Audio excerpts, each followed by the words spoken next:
Today we're going to be learning the Fisherman rib stitch. This is one of the squishiest stitches. I absolutely love it. I did the 100 days of knit stitches and did not do this stitch because for some reason I was intimidated by it. I'm not real sure. Or I confused it with the brioche stitch because it's very similar. But this is actually, I would say, easier than the brioche, which I did include in the 100 days. But this is a good introductory stitch for the brioche stitch because you're going to learn how to knit one below and you're going to perfect it by the end of this pattern. So you want to cast on in an odd number of stitches. I am using, of course, Lion Brand Woolies Thick and Quick yarn and size 15 needles. They recommend, I believe, a size 11, or no, size 13. So I bumped it up to give it just an extra squish. And I actually knit a tiny bit on the loose side, so you'll definitely want to play with it, the size of needles to get the drape that you want or the gauge. Okay, so with this stitch, we do have a setup row. So the first row is a very simple knit one, purl one all the way across until you come to that last stitch, and then you're going to knit it. So knit, purl, knit, purl, knit, purl, knit, purl, knit, purl, and knit this last stitch. Now I personally like to have an odd number of stitches because I want my first stitch and my last stitch to be the same, so they're both knit stitches. It's just a minor thing, but it's just, I just like my edges to match, so that's just me. You don't have to. But the other thing is with this stitch, I like having an edge stitch because we're going to be doing a knit one below. So the first stitch and the last stitch on every row are going to be knit stitches because it's just an edge stitch to give you, I would say, a little bit more structure to it. So you'll see what I mean here in just a minute. So this is going to be our right side row, and you can tell because this here is nice pretty lines. Over here on the wrong side we have little bumps. However, the fabric itself is the same on both sides. It's just this is the wrong side row and that's the right side row. Very, very minor little detail. So we did our setup row of all knit one, purl one, and now we're on row one is what I'm going to call this. So we just had a setup row. So we're going to knit this first stitch, our edge stitch, and then we're going to knit one below.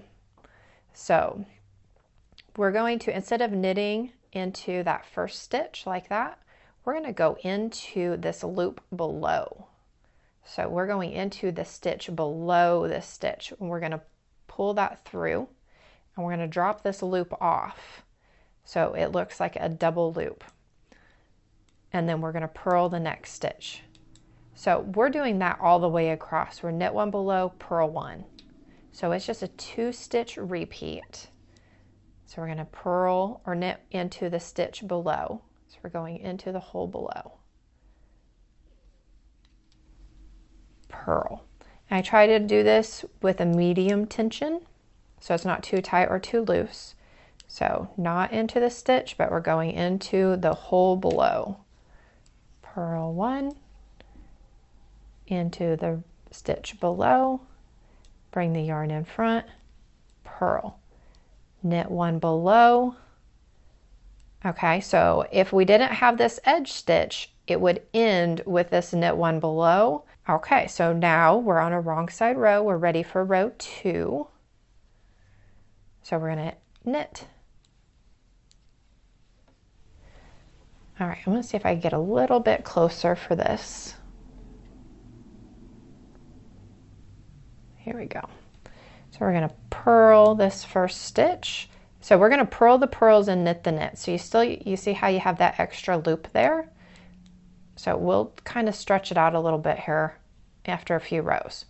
And then we're going to go into the hole below and knit into that hole.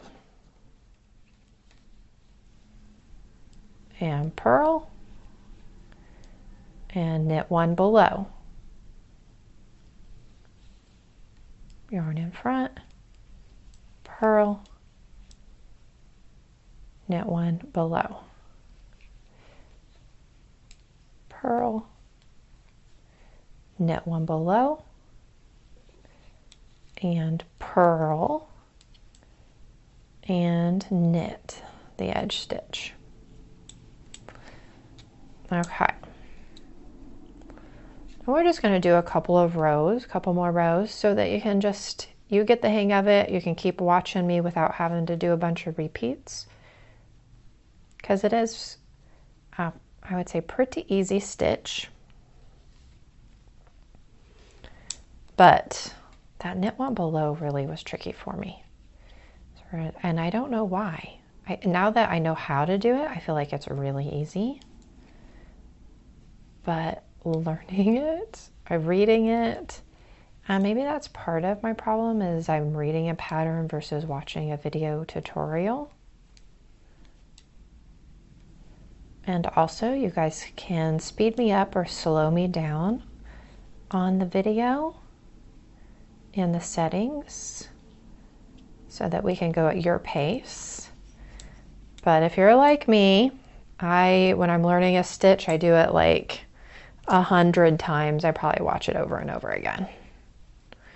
All right, and we'll do one more row. Knit that edge stitch. Okay, so this is a purl stitch, so we purl into all the purl stitches, and then we always knit one below. So both sides are the same, just offset.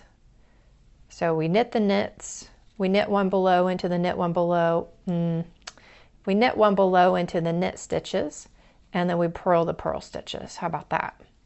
We always knit one below into the knit stitches and purl the purls.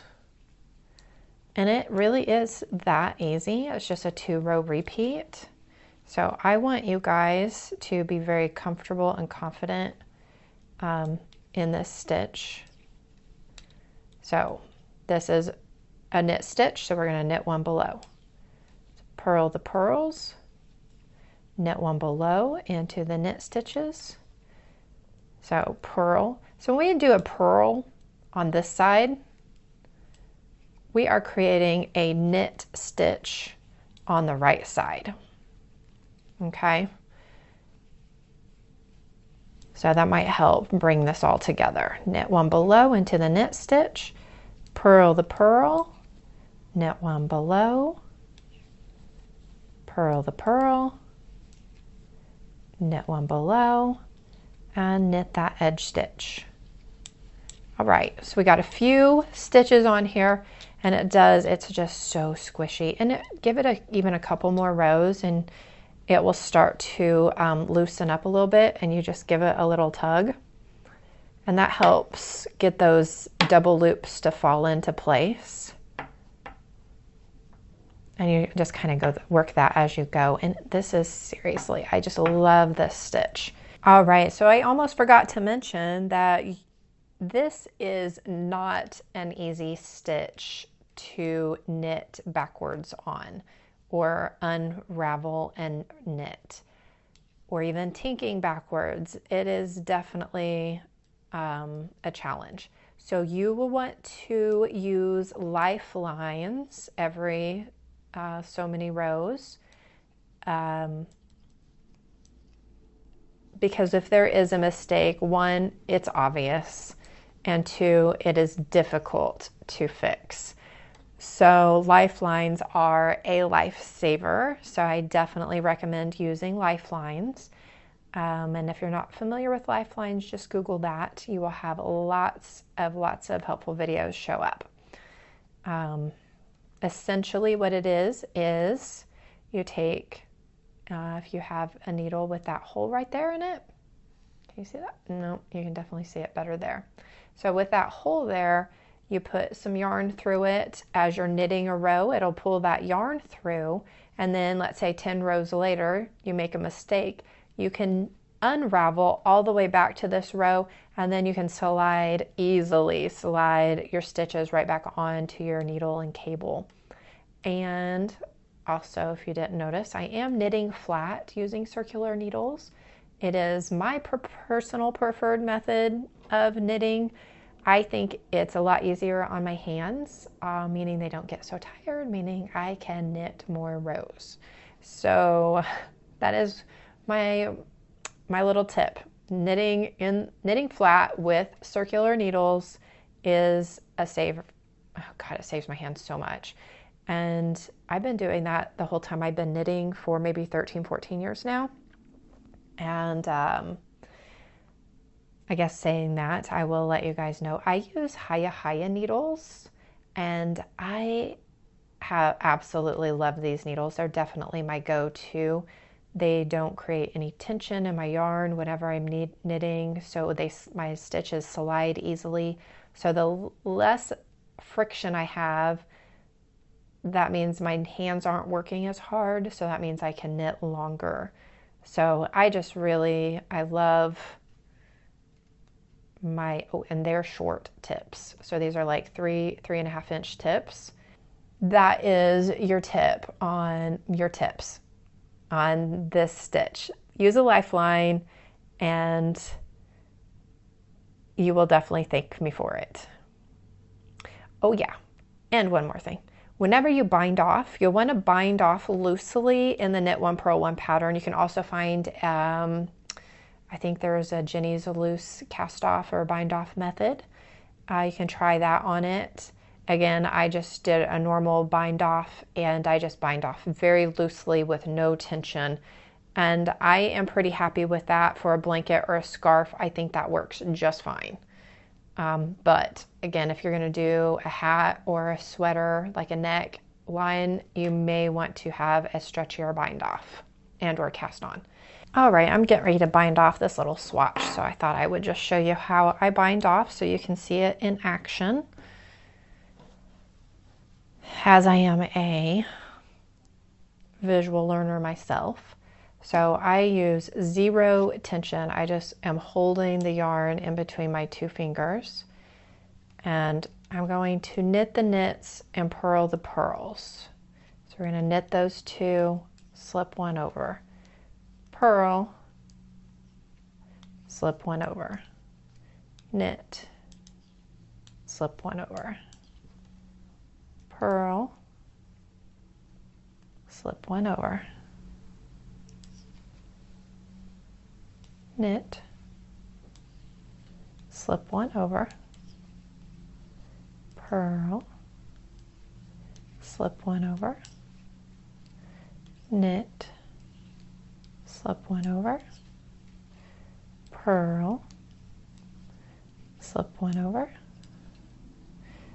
knit, slip one over. On this last stitch was always a knit stitch, so we're going to knit into that one and slip over, and then I like to pull that long. And I did forget to mention that this is a right side row, so I bind off on a right side row, so I get that nice pretty edge. And then on the back side, I have the bumpy cast on and I have a bumpy cast off or bind off. And that is, give it a little tug. Okay, so we have the little swatch done, and hopefully you are good to go. So I wanted to show you real quick. So this is the squish of the Fisherman rib. And then I wanted to show you, this is just a knit one, purl one. So you can see the knits and the purls, but see how much you like, it's almost like you knit with two skeins at once, how much squishier it is. I hope you guys can see that. I know it's hard to tell, but it's so much squishier. This uses up, it's up a lot of yarn. So I would I wouldn't double up the amount of yarn if you're gonna go with the Fisherman rib. If your pattern calls for a knit one, purl one, a rib stitch. Now I have seen and heard of people using this on hats or sweaters for the ribbing. Now you want to be really careful because of how much stretchier it is, that you're maybe going to want fewer rows than if you were to do the knit one, purl one. So also with that being said, I just use the long tail cast on method, and I feel like it's pretty stretchy and it does cinch it up just a tiny bit, which I think is great for a hat. But maybe even a sweater, but if you do need that extra squish, like if you're doing a neckline and you don't want it to be taut, you make sure your head goes through it, you might want to look at using maybe a German long tail cast on to give it the extra stretch. So I hope you guys enjoyed today's new stitch, and I do have a blanket pattern using this stitch, and then I will have a scarf pattern coming out. So I hope you guys enjoy this, and I will see you guys in the next video. Thank you so much for watching.